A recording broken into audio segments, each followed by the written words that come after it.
एक नौजवान अपनी बीवी को तलाक दे दिया।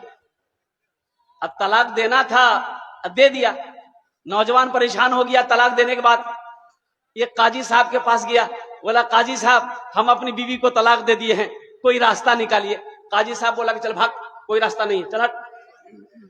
बोला नहीं नहीं कोई रास्ता निकालिए। बोला कोई रास्ता नहीं है। जो निकाल के वो लड़का गड्डी 10,000 गड्डी निकाल के पॉकेटों से अब मसूल्ला के नीचे हम घुस का दिल। बोला कि कोई रास्ता निकाला। बोला हाँ अब निकाले लगती कोई रास्ता। तुमने अपनी बीवी को कैसे तलाक दिया? तो बोला कि हमने अपनी बीवी को कहा कि तलाक तलाक तलाक।